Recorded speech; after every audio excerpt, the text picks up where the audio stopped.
Just for those that don't know, a bit of background on Flutter. Flutter is a UI toolkit.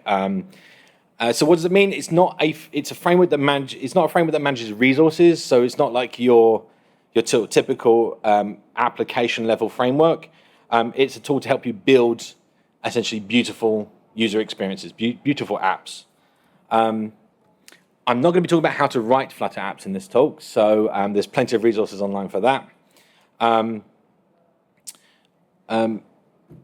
Also, just to mention that you can actually use there's a feature called Add to App, which is part of the Flutter framework, and that allows you to put Flutter into your existing Android applications, maybe just at screen level.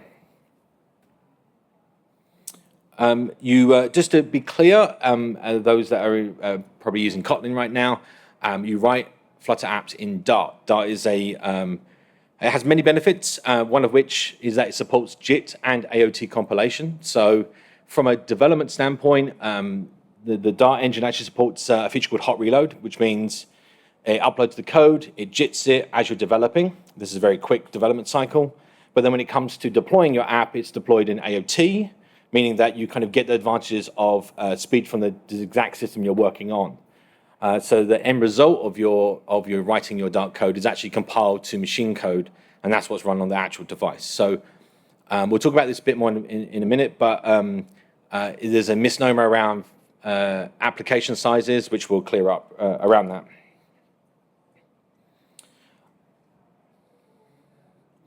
And just to be clear for the Android developers, the Flutter itself is just compiled code that ships along with your Android application. This means you can add as many activities you like. It augments your existing Android applications. It doesn't replace them. So you can still do your fragments and everything else, and it's not going to be a problem. Flutter itself is just a view, just like a widget view, like anything else. And it is a surface view by default. You can make it a texture view, which means you can do transparencies like, I don't know, Facebook chat bubbles or something. And you can do all that kind of fun stuff. Right, let's move on. Everything you see here is shipped as part of your application. You might seem like a lot, but we'll just kind of go through the different layers here. The green layer is Dart code. That's put through a tree shaking compilation technique, which basically means the bits that you don't reference aren't included. So it might be that you might think that you're compiling all these buttons and widgets and things that you're not using. That's not the case. They are not included as part of your application. It only includes what you actually use. The blue layer here is precompiled C++ code. That's the actual Flutter engine that you will see when you build a Flutter app. If you ever look at the APK, in APK Analyzer, you'll find that's called libflutter.so. And that ships around 3.54 megabytes in size. Because it's precompiled, you don't have to wait for that to compile each time you build your app.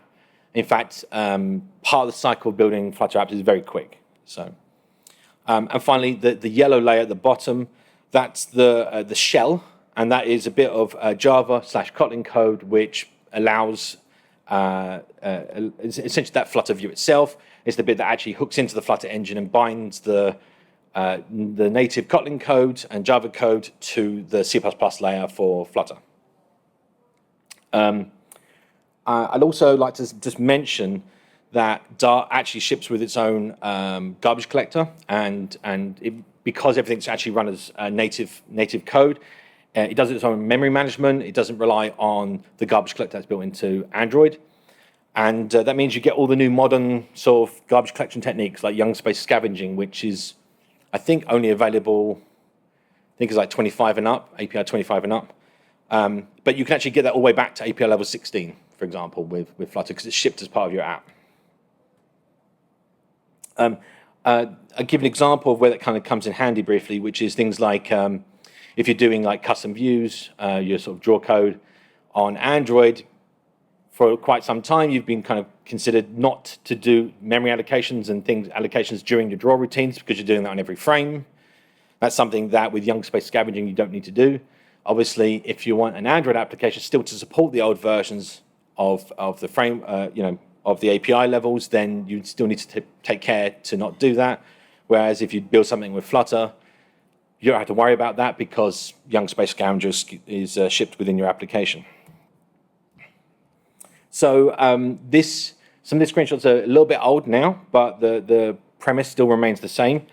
The default activity that's inside your app is main activity, that's generated for you. When you build a Flutter application, it builds an Android folder, which is simply an Android project. And the way it works is that when you actually run the application, it delegates to the superclass here, the Flutter activity, all of the control. There is also, picture at the bottom here, a Flutter activity delegate, which means that you can run your own activities, you can do whatever you want, and then that will provide the interface that Flutter needs to run, or Flutter views need to run. This has slightly changed in its naming, but there are updates online, no problem. Inside the delegates on create, you'll find this code. This is actually the standard behavior of starting up a Flutter application. Again, it has changed slightly, but the premise is still the same. Flutter main is where the Dart runtime environment is verified to be running, or if not, it is started. We then get our main Flutter view and add it to the activity. And finally, followed by that, we take the loading intent to work out what app bundle we're loading, and then further load the main function. If you want to look further into this code, you can find it through your Flutter Apps Android project. So you just open up that Android folder in Android Studio. You can then start, control clicking and going down into the framework if you were so please. It's all open. It's all open source. It's all available. And I will mention briefly there was a guy from the community, Matt Carroll. He went and worked with the Flutter team and actually rewrote the entire shell integration for Android. And it's his hard work that we actually have a better interface there. So as I said, the Flutter ship, when you build a Flutter application, it ships the Dart runtime along with your application. So what does that mean? So the image pictured here, is from the APK Analyzer from Android Studio, and it shows a FAT APK, which supports both ARM 64 and ARM 32-bit.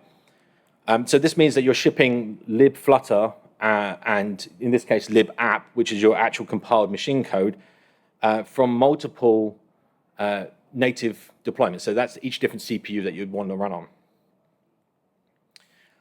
So the nice thing, the interesting about this is that when you look at that APK, you just go, oh, it's 70 megabytes or something really huge. You go, well, why is that? That's not what the end user downloads. That's where you upload to the Play Store. The Play Store will re-sign and only download the components that that device needs. So, for example, on a 64-bit device, it won't download the 32-bit code, and vice versa.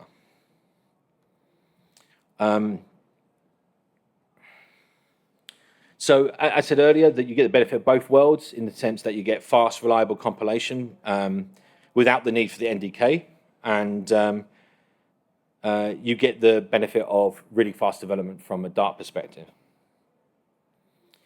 You can also enable split APKs and split on the ABI, that's this CPU architecture, and then you can also then have a APK file for each different architecture if you so wished. All the standard Android stuff all still continues to work with Flutter. There's no difference. Also, you can also build app bundles, which is the new way of doing these things. And again, it ships everything, all the different variations of your app, and then it's up to the Play Store to just download to your device or the user's device what's needed for it to run.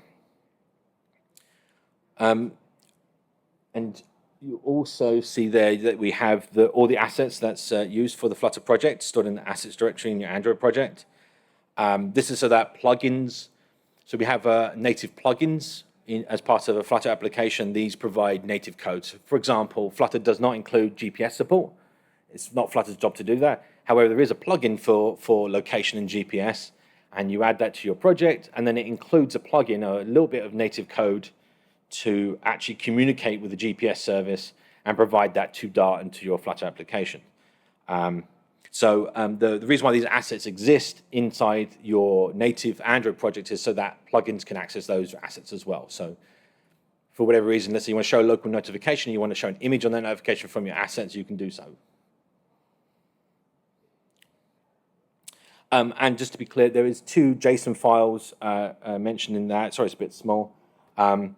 and that are the manifest files. There's an assets manifest and a fonts manifest file, and both of those allow Flutter to find those assets and where they're located.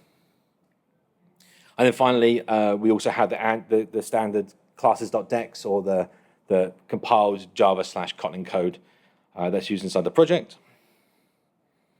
Now it's kind of interesting.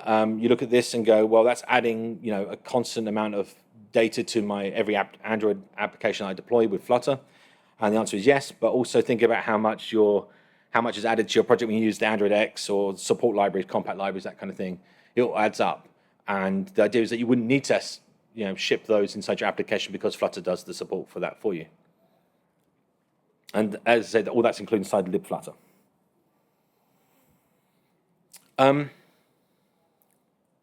So I want to show you how this differs in debug. In debug, when the application is compiled in JIT mode, you'll see here that it includes the libflutter for all the different various ABIs, but there's no AOT compiled libapp.so. That's not machine code, it's not compiled in. Instead, you see this kernel blob bin file, and there's some intermediate, it's an intermediate form of your original Dart code. It's called a Dart kernel file.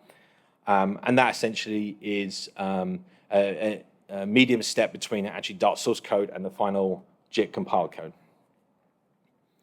And when you write your, as I said, when you write your, just to be clear, this is kind of an interesting point. When you write your Dart code and you mark a variable as being const or constant, that's constant at compile time. It means it's constructed once in memory during compilation, the object, and the object, the pre-readied object that's been instantiated is actually shipped as part of your app binary. This kind of avoids startup delays and other things. There's a lot of benefit to making most instantiations of objects inside your code constant as much as you can, and that way, when your app starts up, it doesn't have to allocate memory, it doesn't have to instantiate objects or run code. They'll be there instantly. And again, other things that are included in there are sort of like literal strings and other sort of pre-compiled data. So you'll see there's isolation snapshot data and isolation and VM snapshot data. That's the read-write non-code data. So that'd be like strings and other assets that are shipped alongside your application when in JIT mode. A little bit of trivia. The term isolate is used for a thread in Dart because the memory of an isolate is completely isolated from the others. This is quite a nice mode of operation. So if anyone's ever done multi-threaded work, you'll know that thread synchronization is a problem, and it can cause many headaches. So with the idea of having isolation of memory, it means that you're not having to share memory around, and if you do share memory, it's a sort of a message-driven architecture where the memory is given from one isolate to the other, so ownership is guaranteed.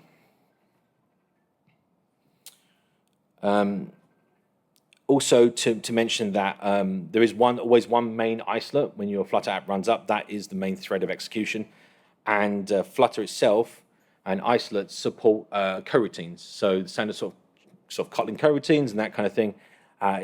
It's very similar in terms of the way the way Flutter works, and that is you have the keywords async and await.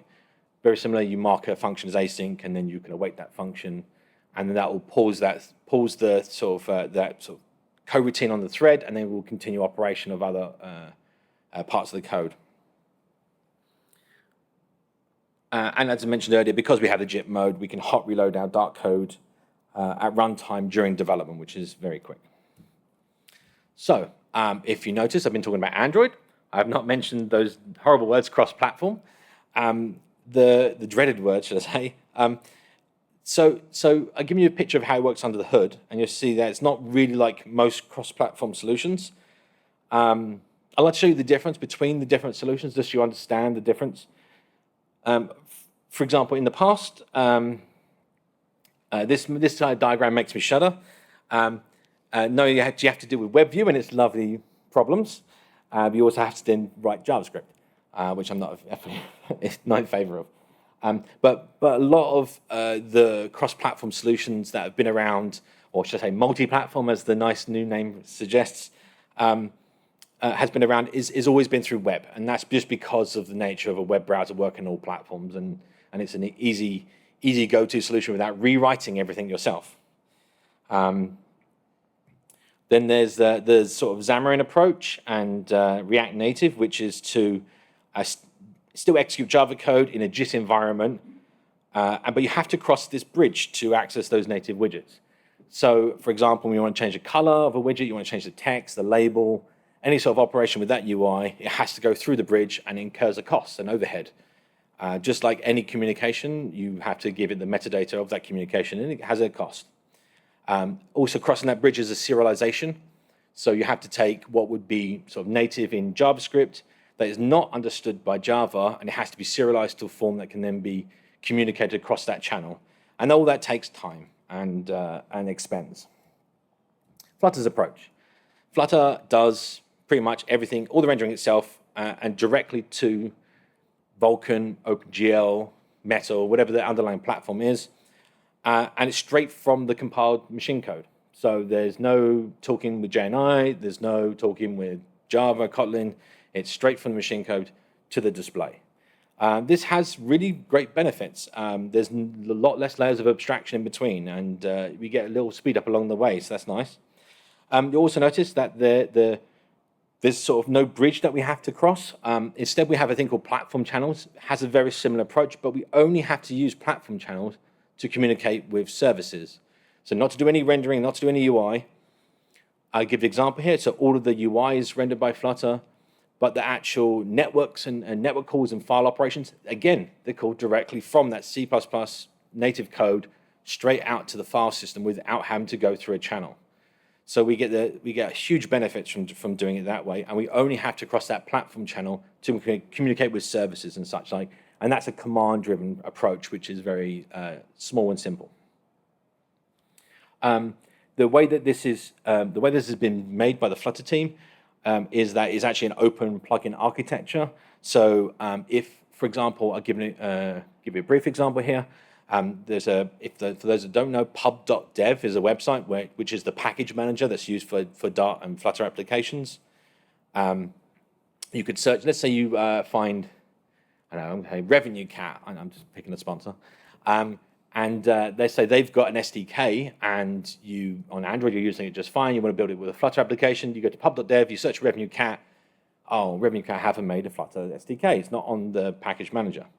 Well, it's not a problem, because what you can do is there's templates, you just build a little plugin module for your application, and then you put the little bit of Kotlin code that manages that platform channel and calls the, say, Revenue Cat SDK methods, and then returns the response back to the channel for Dart. So this allows you to sort of integrate any third-party code within the Dart ecosystem. Briefly, I mentioned that Dart also offers now a thing called FFI, or Foreign Function Interface.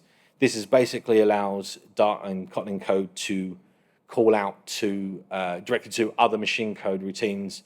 This includes JNI, so you can actually speak straight from Dart code to the Android SDK, essentially. So basically what I'm trying to get at here is that plugins and platform channels are not always required. This always comes up, so I want to kind of briefly mention this. And the way that the Flutter engine works. This is essentially sort of the flow, which is a very common flow in most UIs. I'll let that repeat for a few times. Basically, Flutter builds display lists, and display lists are groups of commands and operations to run on the GPU, and it's exactly the same as what Android does. So when Android runs through its hierarchy to render the views, or Jetpack Compose, same thing. It runs through its hierarchy, it builds a set of commands that run on canvases. Those commands are then grouped into display lists, cached, and then sent to the GPU for rendering. So very similar approach to most things, it doesn't make a difference. Did briefly mention on the plugins and platform channels, but a little bit more detail in this graphic on how they communicate.